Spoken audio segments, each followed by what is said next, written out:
जैसे ही जादुई परी मेलिफिसेंट इस लड़के के हाथ को छूती है तो ये जल जाती है, क्योंकि उस लड़के ने एक लोहे की अंगूठी को पहन रखा था और परियां लोहे को नहीं छू सकती थी। इसलिए लड़का अंगूठी को निकालकर दूर फेंक देता है। मेलिफिसेंट देखती है कि लड़के ने उसके लिए इतनी कीमती अंगूठी फेंक दी। इसी वजह से परी लड़के से इम्प्रेस हो जाती है, जिस वजह से वो लड़के से बात करने लग जाती है और देखते ही देखते दोनों बहुत अच्छे दोस्त बन जाते हैं। यहाँ तक कि परी उसे उड़ना भी सिखाती है। जैसे जैसे समय बीतता है, लड़का मेलिफिसेंट के 16वें बर्थडे पर उसे कहता है कि मुझे कुछ समय के लिए शहर जाना पड़ेगा और वो जल्दी ही वापस आकर उससे शादी करेगा। समय बीतता जाता है और वो परी उसका 10 साल तक इंतजार करती है, लेकिन स्टीफन वापस नहीं आता। तभी वही के किंगडम के राजा एक ऐलान करता है कि जो भी मेलिफिसेंट को मारकर मेरे पास लाएगा, मैं उसकी शादी अपनी बेटी से करवाऊंगा और उसे बदले में पूरा किंगडम दूंगा। किंगडम के लालच में आकर स्टीफन वापस मेलिफिसेंट के पास आता है और उसे अपनी मीठी बातों में फंसाकर बेहोशी की दवा पिला देता है, जिससे कि वो गहरी नींद में सो जाती है। फिर स्टीफन एक चाकू निकालता है और मेलिफिसेंट के पंखों को काट देता है। जब परी उठती है तो वो परी अपने कटे हुए पंखों को देखकर बहुत रोती है, क्योंकि उसे ये चीज नहीं पता थी कि वो जिससे सबसे ज्यादा प्यार करती थी वही उसको धोखा देगा। दूसरी तरफ स्टीफन मेलिफिसेंट के पंख लेकर राजा के पास आता है। राजा भी ये देखकर बहुत खुश होता है और अपने वादे को पूरा करते हुए स्टीफन की शादी अपनी बेटी के साथ करवाकर किंगडम का राजा स्टीफन को बना देता है। थोड़े समय बाद स्टीफन के यहाँ पर एक बेटी का जन्म होता है, जिसके चलते किंगडम में बहुत जोर शोर से सेलिब्रेशन चल रहा था। हालांकि मेलिफिसेंट भी स्टीफन से अपने धोखे का बदला लेना चाहती थी, इसलिए वो स्टीफन के दरबार में आती है और स्टीफन की बेटी को विश करते हुए कहती है कि तुम बहुत प्यारी हो, लेकिन जैसे ही तुम 16 साल की हो जाओगी वैसे ही तुम्हारे एक सुई चुभेगी, जिससे कि तुम्हारी डेथ हो जाएगी और मेरा बदला पूरा हो जाएगा। स्टीफन ये सुनकर डरते हुए मेलिफिसेंट से कहता है कि तुम मेरा बदला मेरी बेटी से क्यों ले रही हो, लेकिन वो उसकी एक भी बात नहीं सुनती और वहाँ से चली जाती है। स्टीफन इस बात से बहुत परेशान हो जाता है और अपनी बेटी को 3 छोटी छोटी परियों को देते हुए कहता है कि इसे यहाँ से कहीं दूर ले जाओ और जब तक ये 16 साल की नहीं हो जाती इसे यहाँ लेके मत आना। इसीलिए वो तीनों परियां प्रिंसेस को अपने साथ एक जंगल में ले जाती है, लेकिन मेलिफिसेंट अपने बदले की आग के चलते वो भी वहाँ पहुँच जाती है और प्रिंसेस को डराने की कोशिश करती है, लेकिन प्रिंसेस तो उसे देखकर उल्टा हंसने लगती है, जिससे कि मेलिफिसेंट का दिल पिघल जाता है और वक्त के साथ साथ प्रिंसेस पूरे 15 साल की हो जाती है। हालांकि अब तक मेलिफिसेंट और प्रिंसेस की अच्छी दोस्ती हो जाती है और बिल्कुल माँ बेटी की तरह दोनों साथ रहती थी और साथ ही खेलती थी। जब एक दिन प्रिंसेस सो रही होती है तो मेलिफिसेंट अपनी पूरी पावर के साथ उसका श्राप वापस लेने की कोशिश करती है, लेकिन वो उसका श्राप वापस नहीं ले पाती। अगले दिन मेलिफिसेंट प्रिंसेस को बताती है कि उसके पास पहले बहुत अच्छे पंख हुआ करते थे, लेकिन तुम्हारे फादर ने धोखे से मेरे पंख काट दिए और इसी वजह से मैंने तुम्हें श्राप दिया। प्रिंसेस ये सुनते ही रोते हुए अपने पापा के पास आती है, लेकिन उसके पापा को उस पर बहुत गुस्सा आता है, क्योंकि वो अपने 16वें बर्थडे से एक दिन पहले ही किंगडम में आ जाती है। इसलिए राजा उन तीनों परियों पर बहुत गुस्सा होता है और अपनी बेटी को जादुई परी के श्राप से बचाने के लिए एक कमरे में बंद कर देता है, लेकिन वो वहाँ पर एक सुई को छू लेती है। प्रिंसेस सुई को छूती है, वो एक गहरी नींद में चली जाती है और अब वो उस श्राप से तभी मुक्त हो पाएगी जब उसे उसका सच्चा प्यार मिलेगा। ये सब चीजें देखकर राजा बहुत परेशान होता है। दूसरी तरफ मेलिफिसेंट को भी काफी दुख हो रहा होता है, इसीलिए वो उस लड़के से मिलती है जो कि कुछ दिन पहले प्रिंसेस से मिला होता है। उसे लगता है शायद ये प्रिंसेस का सच्चा प्यार हो और वो उसे अपने वश में करके प्रिंसेस के पास ले आती है, लेकिन वो लड़का उसका सच्चा प्यार नहीं था, क्योंकि वो प्रिंसेस को जगाने की बहुत कोशिश करता है, लेकिन वो नहीं जागती और ये सब देखकर मेलिफिसेंट रोने लगती है और रोते हुए उससे कहती है कि तुम्हें बहुत याद करूंगी, मुझे तुम्हारी स्माइल हमेशा याद आएगी। ये कहकर मेलिफिसेंट उसके माथे पर किस करती है और वहाँ से जाने लगती है, लेकिन तभी उसे पीछे से प्रिंसेस की आवाज आती है, यानी कि प्रिंसेस का सच्चा प्यार और कोई नहीं बल्कि मेलिफिसेंट ही होती है और वो मेलिफिसेंट से कहती है कि मैं तुम्हारे साथ जंगल में रहना चाहती हूँ। इसलिए मेलिफिसेंट उसे अपने साथ ले जाने लगती है, लेकिन तभी पीछे से स्टीफन के लोग उन पर लोहे का जाल डाल देते हैं जो कि परियों को जला देता है। मेलिफिसेंट बहुत कोशिश करती है, लेकिन वो इस जाल से नहीं निकल पाती। तभी वहाँ पर मेलिफिसेंट का दोस्त ड्रैगन बन के आ जाता है और चारों तरफ तबाही मचाते हुए मेलिफिसेंट आजाद होती है। उसी समय वहाँ पर स्टीफन आ जाता है, जो अपने सैनिकों के साथ उसे चारों तरफ से घेर लेता है, जिसे देखकर मेलिफिसेंट डर जाती है, क्योंकि इन सब ने लोहे की शील्ड पहन रखी थी और उसे समझ में आ जाता है कि यहाँ से उसका बचना नामुमकिन है। तभी दूसरी तरफ प्रिंसेस को मेलिफिसेंट के पंख नजर आ जाते हैं, जो कि उसके ही पापा ने धोखे से काट दिए थे और वो पंख मूव कर रहे थे। इसीलिए प्रिंसेस बिना सोचे समझे उन पंखों को आजाद कर देती है। वो पंख खुद ब खुद मेलिफिसेंट के साथ जाके लग जाते हैं, इसीलिए वो अपने पंखों के साथ पहले की तरह उड़ने लगती है, लेकिन राजा ने उसको जंजीर से पकड़ रखा था, इसलिए मेलिफिसेंट भी राजा को लेकर ही हवा में उड़ जाती है। लेकिन वो अभी भी स्टीफन से प्यार करती थी, इसलिए वो उसे नीचे नहीं गिराती और महल में ही छोड़ देती है। लेकिन स्टीफन भी मौका देखकर उस पर अटैक कर देता है और उसके पंखों को पकड़ लेता है, जिस वजह से दोनों ही महल से नीचे गिरने लगते हैं। और जैसे ही ये दोनों जमीन से टकराने वाले होते हैं, मेलिफिसेंट अपने पंखों को खोल लेती है और उड़ जाती है, लेकिन इस वजह से स्टीफन जमीन पर गिरकर मर जाता है। हालांकि मेलिफिसेंट को अभी भी दुख हो रहा था, क्योंकि वो उससे आज भी प्यार करती थी। इसी के साथ हम अगली सुबह देखते हैं कि मेलिफिसेंट प्रिंसेस को जंगल की रानी बनाया जाता है। उसी समय कुछ लोग जादुई जंगल में आते हैं, जहाँ पर मेलिफिसेंट और प्रिंसेस रहती थी। वो वहाँ पर आकर कुछ जादुई क्रिएचर को चुराने लगते हैं, लेकिन तभी मेलिफिसेंट वहाँ आ जाती है और इनमें से 2 आदमियों को पकड़ लेती है। लेकिन इन्हीं में से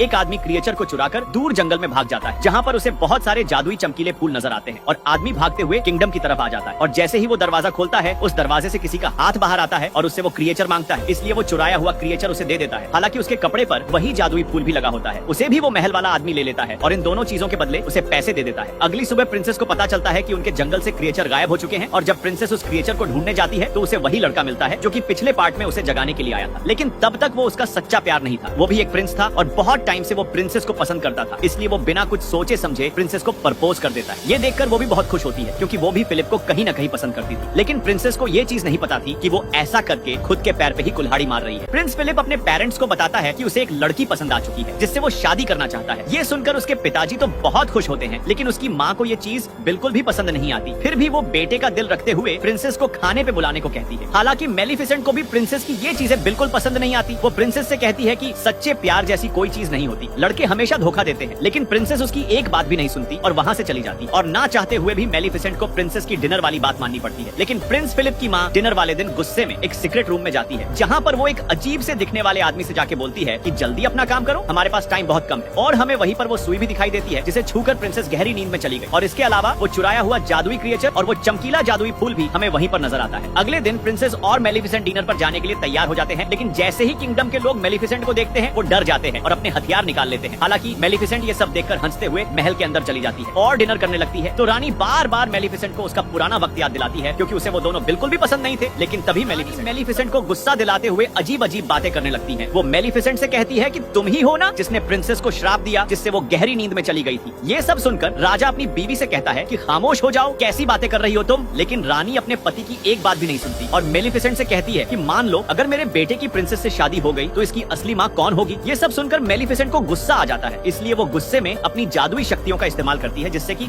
सभी दूर जाकर गिरते हैं। और ये सब चीजें देखकर रानी डरते हुए राजा के पीछे छिप जाती है, लेकिन तभी राजा नीचे गिर जाते हैं। रानी रोते हुए मेलिफिसेंट से कहती है कि तुमने ही राजा को श्राप दिया है जिससे कि ये गहरी नींद में चले गए। ये सब देखते हुए प्रिंसेस मेलिफिसेंट से कहती है कि तुम क्यों सबको गुस्से में श्राप देती रहती हो। मेलिफिसेंट उससे कहती है कि मैंने राजा को कोई भी श्राप नहीं दिया है। फिर भी प्रिंसेस मेलिफिसेंट की बातों पे यकीन नहीं करती और उसी समय राजा की सेना मेलिफिसेंट पर अटैक करने के लिए वहाँ आ जाती है। हालांकि मेलिफिसेंट प्रिंसेस से पूछती है कि क्या तुम मेरे साथ चलोगी, लेकिन प्रिंसेस उसके साथ जाने से मना कर देती है। और जब मेलिफिसेंट वापस जा रही होती है तभी एक लड़की लोहे की वापस अपने घर जा रही होती है, तभी एक लड़की लोहे की गोली से उस पे हमला कर देती है जिससे मेलिफिसेंट पानी में गिर जाती है। वहीं दूसरी तरफ राजा जो कि बेहोश पड़े होते हैं, इसलिए प्रिंस फिलिप अपनी माँ से कहता है कि आप पापा के सिर पर किस करो, शायद आप ही उनका सच्चा प्यार हो। लेकिन रानी अपने बेटे के ये बात मानने के लिए मना कर देती है। वो तो राजा से कभी प्यार करती ही नहीं थी क्योंकि वो एक लालची औरत थी। प्रिंसेस गुस्से में वापस जंगल में जाती है ताकि वो मेलिफिसेंट को मना सके कि वो अपना श्राप वापस ले ले। लेकिन उसे जंगल में पता चलता है कि मेलिफिसेंट तो गायब है और दूसरी तरफ वो लड़की पानी में नजर रख रही होती है कि मेलिफिसेंट कब यहाँ से निकलती है। लेकिन तभी वहाँ पर एक क्रिएचर आता है और मेलिफिसेंट को अपने साथ ले जाता है, इसलिए वो ये सब जल्दी से जाके रानी को बताती है। और वही प्रिंसेस जब अपने महल वापस आ रही होती है तो जंगल का एक जादुई क्रिएचर छुपके से उसके साथ महल में आ जाता है और वो क्रिएचर भी वहीं पर पहुंच जाता है जहाँ पर पहले से वो चुराई हुई क्रिएचर भी कैद थी और वो अजीब सा दिखने वाला आदमी उसे भी कैद कर लेता है। इधर रानी महल में ऐलान करवा देती है कि प्रिंसेस और फ्लिप्स की शादी अगले 3 दिन में होने वाली है और वो सुलह करते हुए जंगल के सभी जादुई क्रिएचर को शादी में इनवाइट करती है। लेकिन ये सब तो रानी का एक प्लान था, सभी क्रिएचर को जंगल में ये ऐलान करवा देती है कि प्रिंसेस और फ्लिप्स की शादी अगले 3 दिन में होने वाली और जंगल के सभी क्रिएचर को इनवाइट करते हुए कहती है कि हम सभी लड़ाई छोड़ दें और आपस में दोस्ती करें। लेकिन ये तो रानी की एक चाल थी क्योंकि वो मेलिफिसेंट को मारकर जंगल के सभी क्रिएचर को कैद करते हुए उस जंगल पर कब्जा करना चाहती थी। दूसरी तरफ मेलिफिसेंट को होश आ जाता है, वो देखती है कि उसके पास उस जैसे ही बहुत सारे क्रिएचर हैं और उन्हीं में से एक क्रिएचर मेलिफिसेंट को बताता है कि कभी किसी टाइम में यहाँ पर सभी जादुई परियां एक साथ रहती थी, लेकिन इंसानों ने सभी को मार दिया। और वो मेलिफिसेंट को बताता है कि तुम ही एक लास्ट अच्छी परी हो जो अभी तक जिंदा हो। आदमी मेलिफिसेंट को बताता है कि जल्दी ही तुम ऐसी स्टेज पर पहुंचोगी जिससे तुम दुनिया की सबसे पावरफुल परी बन जाओ, लेकिन वो आखिरी स्टेज तुम अभी तक पार नहीं कर पाई और वो है प्रिंसेस को माफ करना, क्योंकि सारी उम्र तुमने उससे दिल से प्यार किया है। अगर तुम उसे माफ कर दोगी तो तुम दुनिया की सबसे खतरनाक परी बन जाओ। लेकिन मेलिफिसेंट उसे मना करते हुए कहती है कि मैंने उससे सारी उम्र प्यार किया और उसने मुझे धोखा दिया। तभी वहाँ पर बोरा आ जाता है जो इन्हें बताता है कि प्रिंस और प्रिंसेस की शादी हो रही है, यही सही मौका है उन पर अटैक करने का। तभी दूसरी तरफ वो अजीब सा दिखने वाला आदमी एक ऐसा पाउडर तैयार कर लेता है जो कि परियों को पल भर में मार सकता था। ये अजीब सा दिखने वाला आदमी उस जादुई फूल से एक ऐसा पाउडर तैयार कर लेता है जो कि परियों को पल भर में मार सकता था। ये सब देखकर रानी बहुत खुश होती है, लेकिन वो आदमी रानी से बोलता है कि हमें जंगल के सभी क्रिएचर को मारने के लिए बहुत सारे पाउडर की जरूरत पड़ेगी और ये पाउडर तभी ज्यादा बन सकता है जब आप मुझे बहुत सारे चमकीले जादुई फूल ला कर दो। इसलिए रानी अपने लोगों को ऑर्डर देती है कि जल्दी जाओ और जंगल से सारे चमकीले फूल लेकर आओ। और जैसे ही उसके आदमी जंगल में पहुंचते हैं जादुई फूल लेने के लिए, तभी मेलिफिसेंट को खबर हो जाती है और वो भी वहाँ पहुंच जाती है। लेकिन तब तक बहुत देर हो चुकी थी क्योंकि रानी के आदमी सारे जादुई फूल तोड़ के अपने साथ ले गए। हालांकि ये सब देखकर मेलिफिसेंट को बहुत दुख होता है और जैसे ही वो कुछ समझ पाती, झाड़ियों में छिपी हुई सेना लोहे की गोलियों से मेलिफिसेंट पे हमला कर देती है। लेकिन तभी वहाँ पर बोरा का एक साथी आकर उसे बचा लेता है और बोरा भी इन दोनों को बचाते हुए रानी की सेना पर अटैक करने लगता है। जैसे ही ये तीनों बचते बचाते यहाँ से निकलते हैं तो मेलिफिसेंट देखती है कि बोरा का साथी मर चुका है। अगली सुबह हम देखते हैं कि प्रिंसेस की शादी की तैयारियां चालू हो चुकी है और जंगल के सभी क्रिएचर महल की तरफ जाने लगते हैं, लेकिन उन्हें ये चीज नहीं पता थी कि वो ऐसा करके खुद की ही जान को खतरे में डाल रहे हैं। Subscribe for next part. रानी शादी की तैयारियों के बीच में प्रिंस को एक फूल देती है और उससे कहती है कि ये फूल अपनी पत्नी को दे देना। इसलिए प्रिंस फिलिप प्रिंसेस को वो फूल दे देता है। हालांकि प्रिंसेस उस फूल को देखकर बहुत ज्यादा हैरान हो जाती है, क्योंकि वो उसी के ही जंगल का फूल था और वो सोचने लगती है कि रानी ने ये फूल मेरे लिए क्यों भिजवाया होगा। वो रानी को महल में ढूंढने लगती है, तभी उसे वो सीक्रेट रूम मिल जाता है। इसीलिए वो उस फूल को लेकर उस रूम के अंदर चली जाती है और उसे वहीं पर वो सुई नजर आती है, जिसे छूकर वो गहरी नींद में चली गई थी। हालांकि प्रिंसेस को सारे विजन आने लगते हैं। उसे ये चीज पता चल जाती है कि राजा को और किसी ने नहीं बल्कि रानी ने ही मारा। इसके अलावा उसे वही क्रिएचर दिखाई देते हैं जिन्हें उस अजीब से दिखने वाले आदमी ने कैद कर रखा था। जैसे ही वो उन्हें छुड़ाने लगती है, तभी वहाँ पर रानी आ जाती है और वो प्रिंसेस से कहती है कि पहले मेरा महल उस जंगल के पास हुआ करता था, लेकिन इन सब क्रिएचर और मेलिफिसेंट के पूर्वजों ने मिलकर मेरे महल को नुकसान पहुंचा दिया और मेरे पिताजी मारे।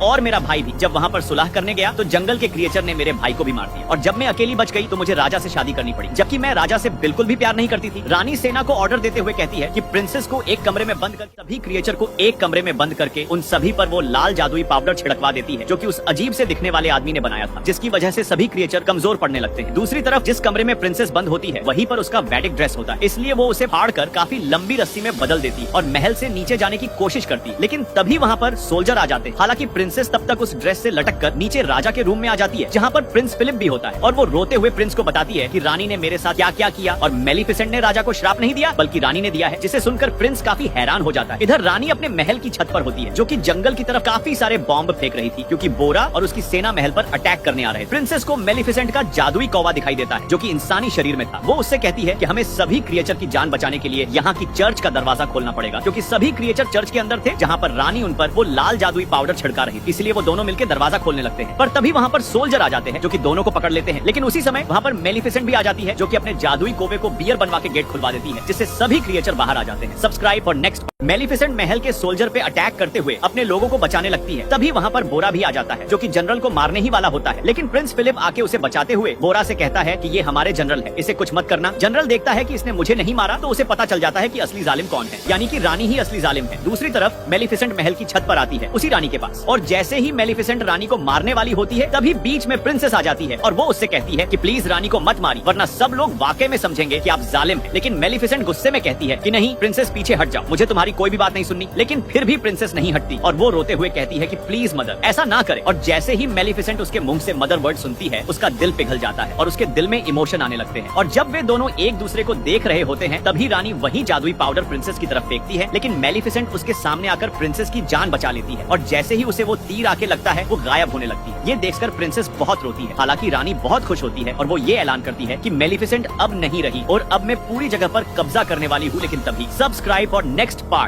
मेलिफिसेंट को जैसे ही तीर आकर लगता है, वो राख में बदलने लगती है और ये देखकर प्रिंसेस बहुत ज्यादा रोने लगती है और इसी वजह से प्रिंसेस की आंसू मेलिफिसेंट की राख पर गिर जाते हैं, जिससे मेलिफिसेंट फिर से खड़ी हो जाती है। ये सब देखकर रानी को बहुत गुस्सा आता है, इसलिए वो गुस्से में प्रिंसेस को महल से नीचे धक्का दे देती है। हालांकि मेलिफिसेंट उसे बचा लेती है। इधर प्रिंस फिलिप को भी उसकी माँ के बारे में सब कुछ पता चल चुका था, इसलिए वो मेलिफिसेंट के पास आ जाता है और मेलिफिसेंट भी उनकी शादी के लिए मान जाती है। तभी मेलिफिसेंट के पास वो छोटा आदमी भी आ जाता है, जिसने उसके क्रिएचर को कैद किया हुआ था। वो उसके क्रिएचर को छोड़ देता है और उसे वही सुई देता है जिसकी वजह से श्राप फैला था। अब सबको पता चल चुका था कि श्राप मेलिफिसेंट की वजह से नहीं बल्कि रानी की वजह से फैला है। इधर किंग भी जाग चुका था। दूसरी तरफ रानी को बोरा के लोग पकड़ लेते हैं और उसे महल से नीचे धक्का दे देते हैं। मेलिफिसेंट अपने जादू से रानी को एक बकरी में बदल देती है और महल की सारी जगह को फूलों से भर देती है। इसके बाद मेलिफिसेंट प्रिंसेस और प्रिंस की शादी करवा देती है और ये देखकर राजा भी बहुत खुश होता है और सभी क्रिएचर उनके लिए तालियां बजा रहे थे। इसी के साथ ये मूवी यहीं पे ही खत्म होती है। इसी तरह के कंटेंट